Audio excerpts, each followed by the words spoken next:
Hey everybody, Johnny Cage here, welcoming you back to another game review. This time we're taking a look at A Nightmare on Elm Street, developed by Rare and published by LJN, released October 1990 on the NES. Starting up the game prompts you with a choice that you only see in 25 NES games total to be exact, the ability to play the game using the 4 score, which would allow for multiplayer, though you might not be getting much use out of that option these days.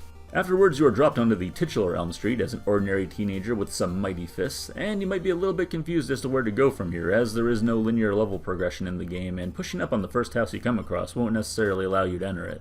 For some reason, the game was designed with the first 3 houses you come across being random in which order you can enter them, which is pretty annoying to say the least, and perhaps even game-ending for those that can get easily frustrated. But at least when you know this, you can get the game started properly. At this point, you have no doubt noticed the large overhead display, which shows off your lives, as well as a sleep meter, which is often confused for your character's health. In fact, there isn't a health bar in the game. All you really need to know, though, is that you start with 5 lives, you can take 4 hits before you lose one, and you have 3 continues before it's game over.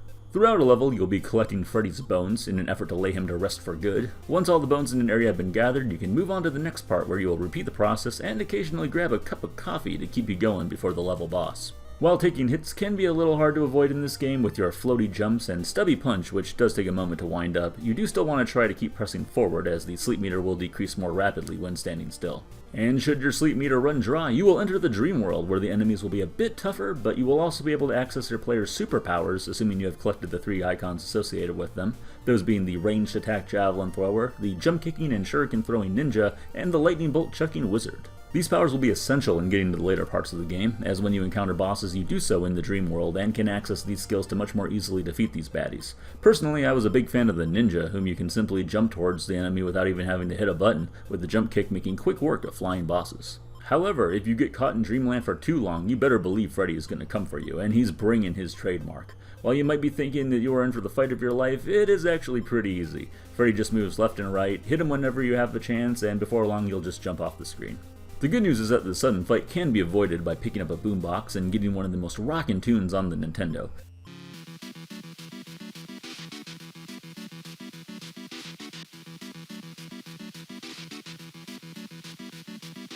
And if you are vigilant in moving forward, it's pretty unlikely you'll even encounter Freddy outside of this game's final battle. After making your way through the initial 3 houses, it's time for the long walk to the end of the block, avoiding and defeating just about every non-copywritten monster you could ask for before making your way to the junkyard. At this point, you will have seen just about everything the game has to offer, as the difficulty curve slowly inclines, with the greatest foes likely becoming bats and flies, which will attempt to knock you to your death after you attempt some rather skillful platforming. But at least you get an extra life after completing each level, and after the junkyard, just continue moving left, making a stop at each new area before setting your sights on the end game. And it's actually the difficulty curve that keeps me coming back to this game, as I think it's one of the best implemented on the system, and though I have beaten this quite a few times, I'm not really sure if I'm going to be able to complete it any time I start it up. In fact, one obstacle that always used to stand in my way was this jump towards the end of the game. For some reason I always thought it was pixel perfect, but of course not. Turns out you just don't want to do a full jump here, otherwise you bump your head and miss it almost every time. Once you finally get good enough to make it to the last level, you have one last challenge in your way in the form of a boss gauntlet, though I am pretty sure the bosses here don't have as much health as they did the first time you face off against them, so that's a plus.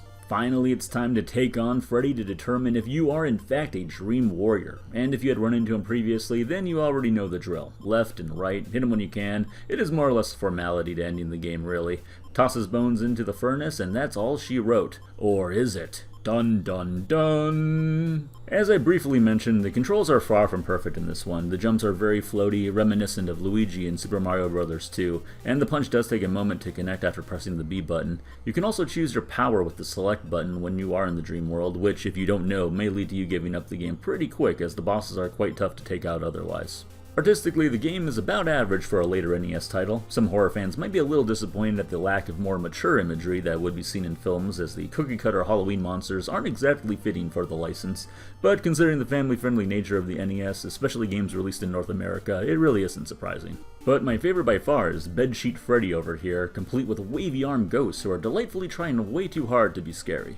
As I mentioned at the start of the review, despite having the dooming LJN logo plastered on the game, it was actually designed by Rare, and the music was composed by none other than David Weiss. Yeah, that guy, who you would perhaps best know for his work on the Donkey Kong Country series. And here the soundtrack is certainly one of its standout aspects. There isn't a whole lot of it, but what is there would fit perfectly in an actual Nightmare on Elm Street film, and it really adds to the creepy ambiance of a horror-themed game. Unfortunately, if you are looking to pick up a cart of this one, it is going to set you back a fair bit, with loose carts selling on eBay for around 60 American dollars. But if you have a way to play this one, I think it's well worth your time, especially for those retro gamers. Without a doubt, the most damning thing about this game is the dreaded LJN Rainbow, which, to be clear, was only a publisher of video games, with the design work usually being done, in some cases, especially this one, by teams that would go on to become legends in the industry. So if you've written this one off because of the poor reviews it's received over the past decade or so, I would say to give it at least one more try if you have already. I'm going to go ahead and give A Nightmare on Elm Street a claw-slashing 7.5 out of 10.